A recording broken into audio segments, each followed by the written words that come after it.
Hey everyone, welcome to Chess with Nikhil.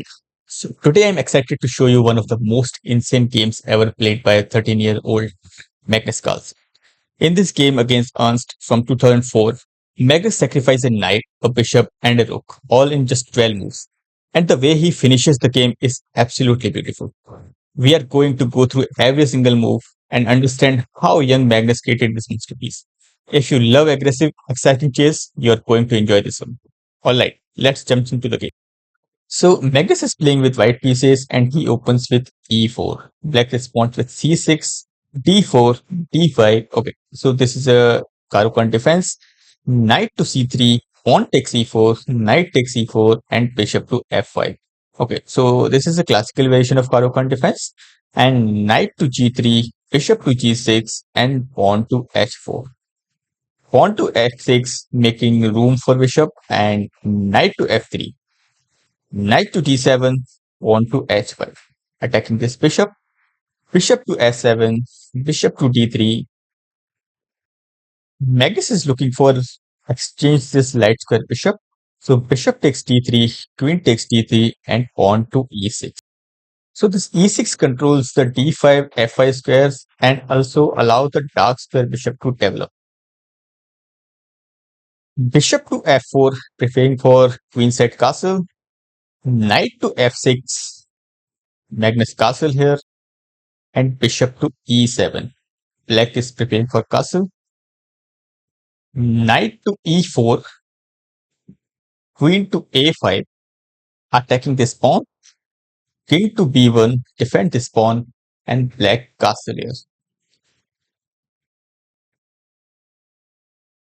Knight takes f6, knight takes this, and knight to e5.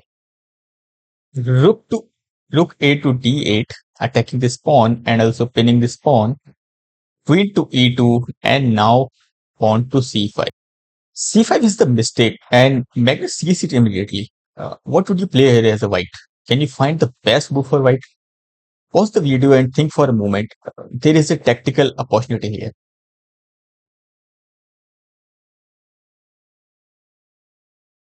If you found the move, well done. The best move here is knight to g6. Here, knight is attacking this rook and bishop, and Magnus is sacrificing this knight. So white, so black has to take this knight. So pawn takes g6, and now this removes protection from the pawn and allow Magnus to capture this free pawn.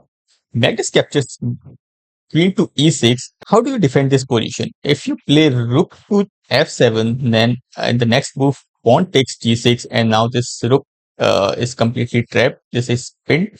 So in the next move, Magnus can take this rook, and you are up with rook. So the best move here is to king to h8.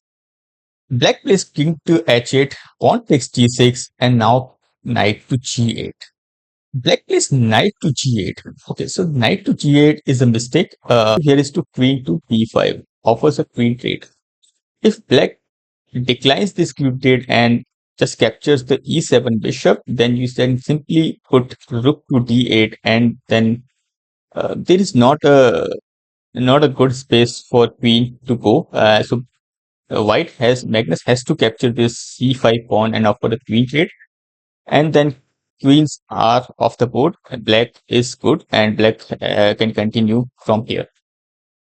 Black plays knight to g8, defending this bishop, and now Magnus and attacking this bishop. He found a good opportunity to sacrifice this bishop. So bishop take s6, pawn take x6, and now the rook can take the s6, and again Magnus sacrifice the rook here. Rook take s6, knight take s6, and queen to e7. Capture the bishop and threaten to checkmate the king. Knight to f7, knight to f7, and pawn takes f7. King to g7, and now rook to d3. Rook to d6, preparing for defend this check. So Magnus plays rook to g3 check, rook to g6, defend this, queen to e5, again check from queen, king takes f7, and now queen to f5 check. Rook to f6 defend this check, and now queen to d7 checkmate. King is trapped and surrounded with his own pieces, and king has nowhere to go, and this is a beautiful checkmate. If you enjoyed this video, please hit the subscribe button and turn on the notification. This is my very first video on this channel. I will be bringing you many more exciting and beautiful chess games in the future. Thank you so much for watching, and I will see you in the next one.